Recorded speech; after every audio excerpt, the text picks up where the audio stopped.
Dua pengemudi yang mengendarai sepeda motor ini terekam masuk ke tol dari gerbang Penompo, Kecamatan Jetis, Kabupaten Mojokerto, Jawa Timur. Beruntung seorang pengendara mobil segera memperingatkan kedua pemudik untuk segera balik arah. Diduga dua pengendara motor ini adalah pemudik yang akan pulang dari Mojokerto menuju Surabaya. Namun karena keduanya tak tahu arah, mereka nekat masuk ke jalan tol. Pengemudi mobil yang menegur dan merekam pengendara motor ini mengaku awalnya hendak menuju Lamongan. Namun saat masuk tol Penompo, terlihat aneh dua sepeda motor masuk tol. Dia lalu menegur dua pengendara motor tersebut karena salah masuk jalur. Dari Kabupaten Mojokerto, Jawa Timur, Solahuddin iNews melaporkan.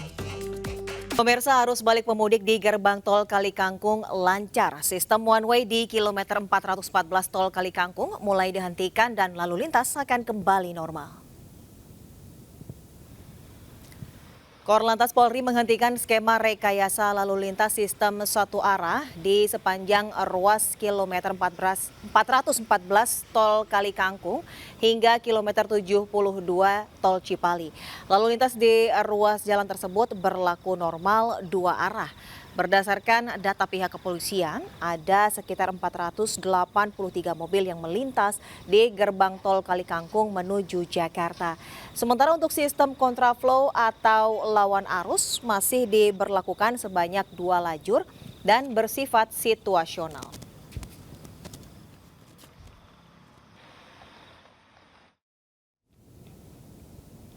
Pasca puncak arus balik Lebaran 2024, lalu lintas di gerbang tol Cikampek Utama ramai lancar.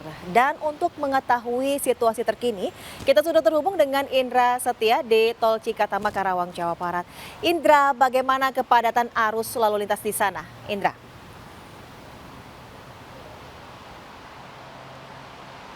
Ya, Deswita dan juga pemirsa dapat kami kabarkan langsung dari gerbang tol Cikampek Utama yang mana Anda bisa saksikan di belakang saya pengemudi sudah mengalami lancar begitu, maksud kendaraan bisa beroperasi ataupun bisa berjalan hingga 60 sampai 80 km per jamnya. Yang mana ini tidak ada kepadatan maupun kemacetan di gerbang tol keluar Cikatama Utama ini, yang mana mengingat kalau kita bandingkan dengan hari sebelumnya di jam-jam saat ini saya melaporkan, ini mencapai kepadatan ataupun kemacetan yang cukup signifikan hingga mengular mencapai 23 km ke depan. Dan memang kebanyakan masyarakat memilih untuk pulang lebih awal pada momen puncak arus balik 2024 ini, yang mana hingga saat ini kondisi terkini sangat kondusif dan bisa dibilang sangat normal. Untuk itu pihak penjagaan ataupun kepolisian menonaktifkan sistem skema yang mana skema ini one way yang tidak diberlakukan lagi dari kilometer 414 gerbang tol Kali Kangkung hingga kilometer 72 tol Cipali pada pukul 8 tadi pagi. Dan kedua arus jalur ini beroperasi kembali seperti semula, seperti awalnya. Sedangkan sistem kontraflow ini petugas tetap masih melakukan, Deswita dan juga pemirsa, yang memberlakukan dari kilometer 70 hingga kilometer 47 tol Jakarta Cikampek, yang mana tadinya kontraflow ini berlaku 3 jalur, Deswita, namun sekarang hanya diberlakukan 2 jalur saja mengingat suasana lalin di jalur tol Jakarta Cikampek ini cukup sangat normal sekali. Dan kami menghimbau bagi Anda yang masih melakukan mudik, dipastikan atau Anda melakukan kegiatan mudik pada tanggal 17 hingga 19, Deswita, dan kami mendapatkan info bahwasanya para pemudik yang atau melakukan kilas balik 2024 mendapatkan diskon tarif tol sebesar 20%, Deswita. Dan kami juga tidak henti-hentinya untuk menghimbau bagi masyarakat untuk selalu dalam keadaan sehat dan memfokuskan keterisian BBM Anda dan keterisian e-tol Anda demi kelancaran selama proses perjalanan berlangsung, Deswita. Baik, terima kasih Indra Setia yang melaporkan langsung dari kawasan tol Cikatama, Karawang, Jawa Barat, dan selamat bertugas kembali. Ya, pemirsa, di puncak arus balik Lebaran, calon penumpang kapal cepat memadati pelabuhan Nusantara. Sementara para penumpang yang tidak kebagian tiket terpaksa menggunakan kapal kecil sebagai transportasi alternatif.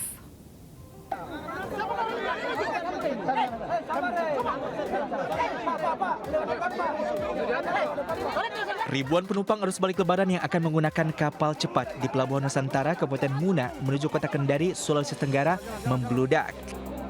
Penumpang yang telah memiliki tiket memaksa masuk lewat samping pagar karena pintu masuk menuju kapal ditutup. Mereka saling berdesakan untuk bisa naik ke atas kapal. Tak hanya itu, para calon penumpang pun harus berebut di loket untuk mendapatkan tiket. Mereka mengeluhkan buruknya sistem antrian untuk kendaraan maupun penumpang. Ya kalau bisa ini tolong dikontrol lah Pak ini. Ini kan ada antriannya semua ini. Mesti mengantri di belakang ini motor-motor ini. Yang ini. Hal serupa juga terjadi di Pelabuhan Feri Tampo. Karena kehabisan tiket, penumpang memilih jalur alternatif menggunakan perahu mesin dari Tampo menuju Lainea, Konawe Selatan. Sementara untuk memberantas calon tiket, KSOP telah menyiapkan 2 pintu untuk penyaringan penumpang, hingga dipastikan seluruh penumpang menggunakan tiket resmi. Dari Kabupaten Muna, Sulawesi Tenggara, Febriono Tameng, iNews melaporkan.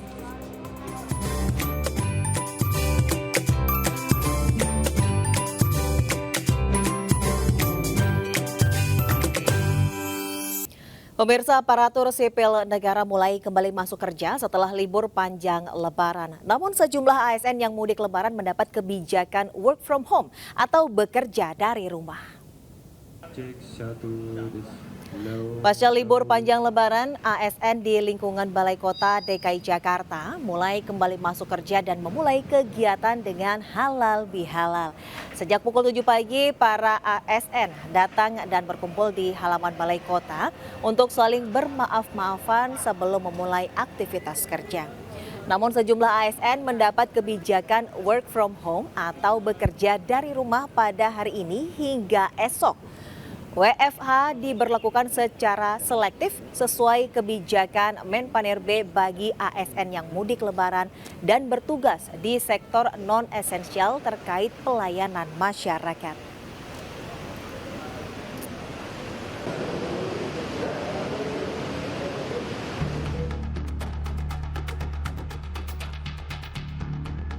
Warga berupaya menolong puluhan mak-mak yang tergeletak di jalan usai mobil pickup yang ditumpangi terguling di Jalan Raya Desa Telaga, Kecamatan Pegantenan, Pamekasan, Jawa Timur. Seluruh korban kemudian dilarikan ke Rumah Sakit Selamat Marto Dirjo, Pamekasan untuk mendapat perawatan medis akibat luka parah di kepala. Menurut pihak kepolisian, kecelakaan terjadi saat rombongan mak-mak hendak tilik bayi di Desa Blumbungan, Kecamatan Larangan dengan menaiki mobil bak terbuka.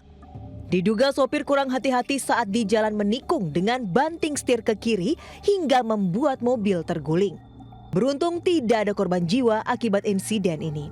Sementara kasus kecelakaan kini ditangani petugas Polres Pamekasan dengan mendata para korban, pengemudi serta plat kendaraan. Dari Pamekasan, Jawa Timur, Dedi Prianto, iNews melaporkan.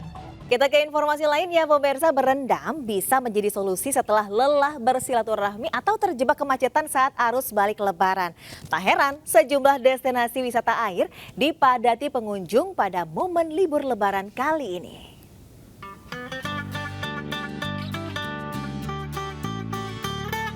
Wah, segernya siang-siang gini main air, apalagi cuaca di Bekasi saat ini lagi panas-panasnya. Terletak di Desa Setia Asih, Tarumajaya, Bekasi, Jawa Barat, lokasi wisata air ini tampak padat dengan pengunjung.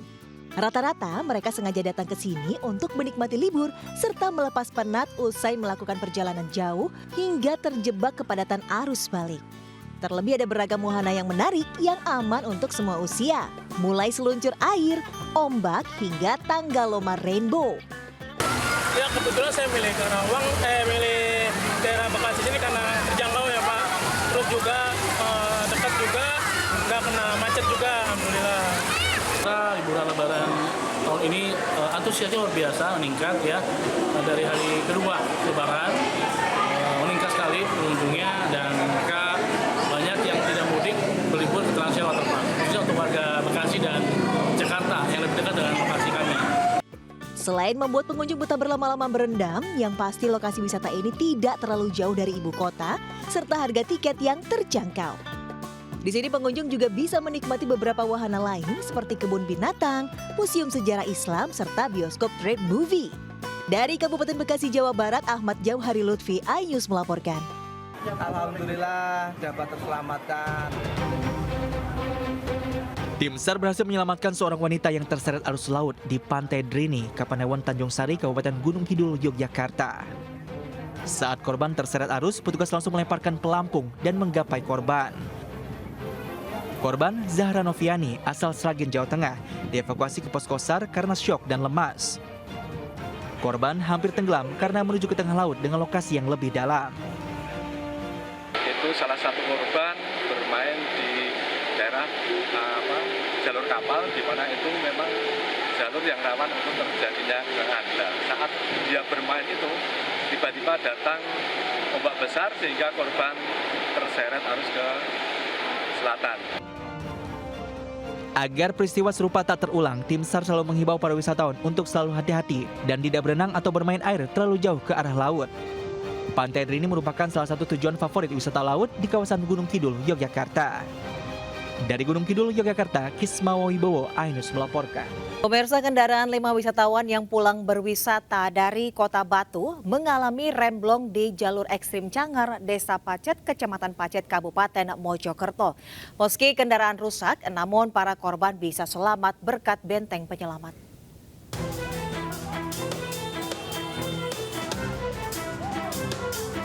Motor yang dikendarai dua remaja ini tiba-tiba mengalami kerusakan rem di jalur ekstrim Gotehan, Desa Pacet, Kecamatan Pacet, Kabupaten Mojokerto. Motor pun meluncur hingga menabrak benteng penyelamat dari tumpukan sekam. Kedua korban mengalami luka ringan meski sepeda motor menancap di benteng sekam. Tak berapa lama kecelakaan serupa kembali terjadi hingga menyebabkan korban mengalami luka parah. Korban segera dibawa ke rumah sakit Sumber Gelagah. Menurut warga, dalam sehari ada 5 kendaraan sepeda motor yang mengalami remblong. Sementara seorang korban mengaku mengalami gagal fungsi rem sejak dari atas kawasan Taman Hutan Raya Raden Suryo. Nggak fungsi, blong tadi di sini. Itu kenapa sampai blong? Di sana nggak istirahat atau gimana? Berhenti di atas saja sih tadi. Pas turunnya nggak berhenti. Terus setelah ngeblong nggak apa-apa sih. nggak ada luka? Luka nggak ada. Ya. Selamat tadi. Iya, alhamdulillah. Jalur alternatif dari Mojokerto menuju Kota Batu ini memang terkenal ekstrim karena banyak tikungan juga turunan tajam yang panjang. Dari Mojokerto, Jawa Timur, Salahuddin, iNews melaporkan. Pemirsa, seorang asisten rumah tangga di Kota Malang nekat membobol brankas majikannya yang berisi uang dan perhiasan senilai ratusan juta rupiah. Agar aksinya tidak diketahui, pelaku mematikan kamera CCTV di dalam rumah.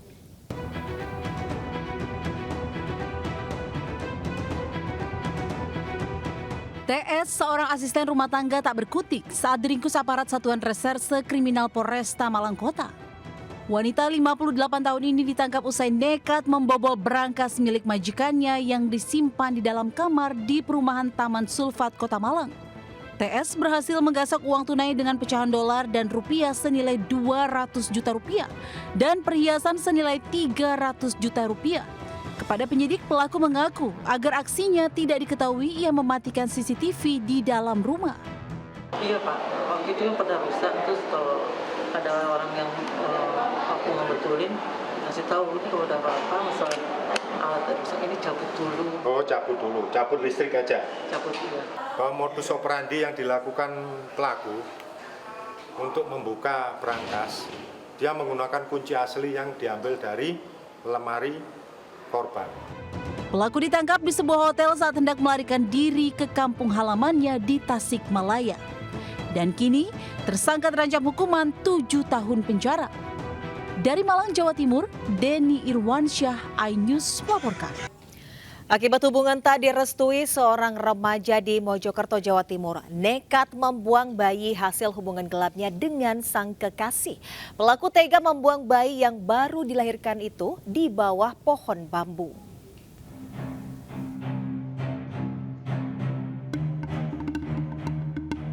Meski harus mendapat perawatan, polisi tetap meminta keterangan LDA 24 tahun di Rumah Sakit Profesor Dr. Sukandar Mojokerto.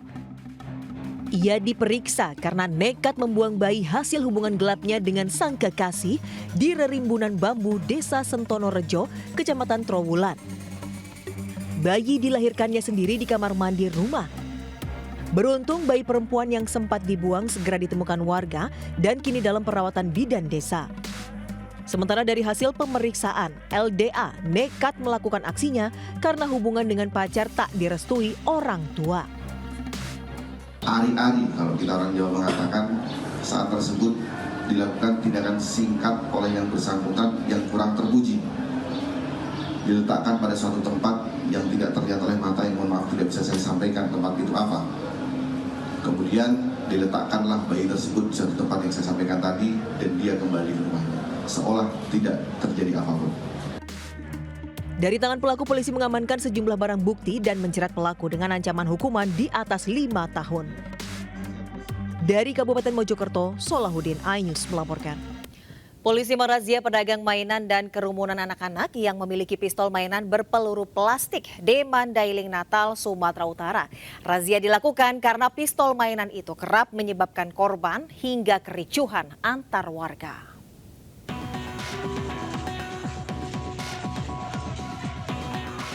Aksi perang-perangan menggunakan pistol mainan marak terjadi di setiap desa di Mandailing, Natal, Sumatera Utara.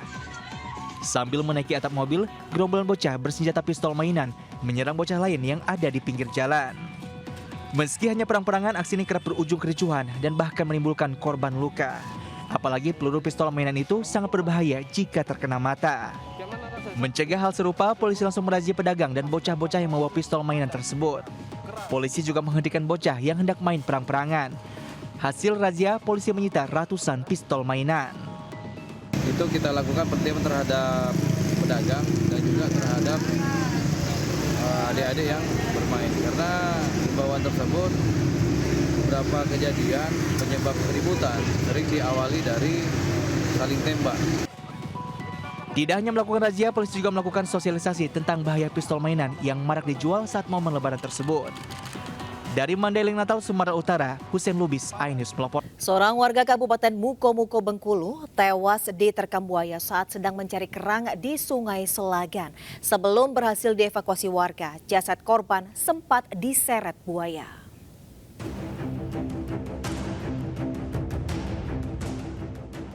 Warga desa Tanah Harapan, Kabupaten Muko-Muko, Bengkulu, mengevakuasi Ide, 26 tahun, yang tewas usai diterkam buaya saat sedang menyelam mencari kerang di Sungai Selagan Raya. Sebelumnya, korban dilaporkan hilang sekitar pukul 12 Senin siang saat mencari kerang bersama teman-temannya.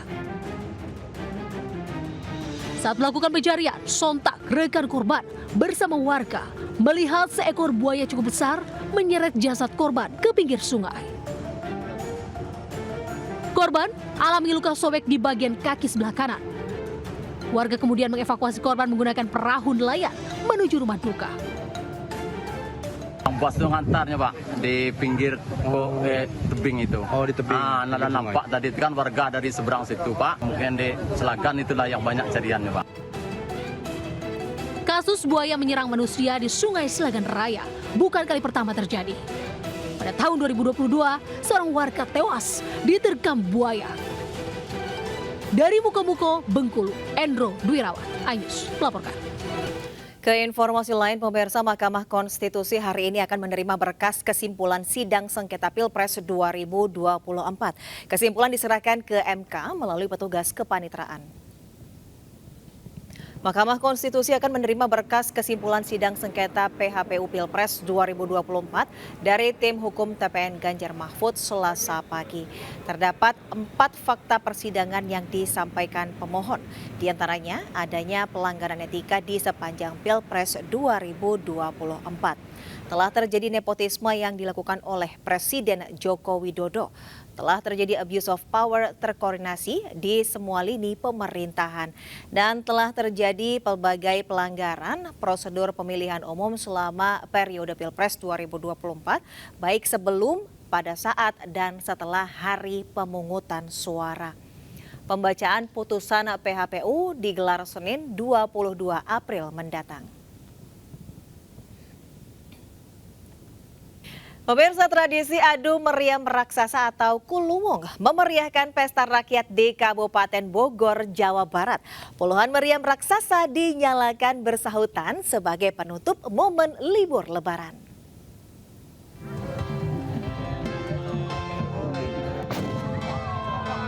Warga tumpah ruah memeriahkan tradisi adu meriam raksasa atau kuluwung yang digelar di Kampung Jagaita dan Ciledug, Kecamatan Jonggol, Kabupaten Bogor, Jawa Barat.